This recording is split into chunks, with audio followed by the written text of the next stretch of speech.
Hello viewers, আসসালামু আলাইকুম। আমার সামনে রাখা ফলটি আপনারা সবাই কম বেশি চেনেন এবং জানেন। এটার নাম হচ্ছে জামরুল। এটা আমাদের দেশে মৌসুমী ফল হিসেবে পরিচিত। বাংলা সাধারণত আষাঢ় শ্রাবণ মাসে এই ফলটা বেশি পাওয়া যায়। বাসায় অবশ্য আজকালকার বাচ্চারা এই ফলটা চেনেই না। তো আমাদের সবার উচিত এই বিদেশি ফলগুলো বাদ দিয়ে দেশি ফলগুলোর সাথেও আমাদের বাচ্চাদেরকে পরিচয় করিয়ে দেওয়া। জামরুলটা খেলে বিভিন্ন ধরনের উপকারও হয় শরীরের। তো ডায়াবেটিস রোগীরা এটা নিশ্চিন্তে খেতে পারেন। এটা বিশেষজ্ঞদের মতামত।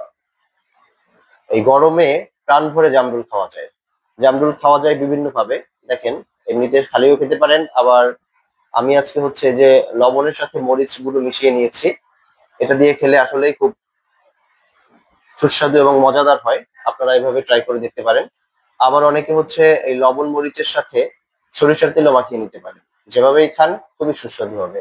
ধন্যবাদ সবাইকে।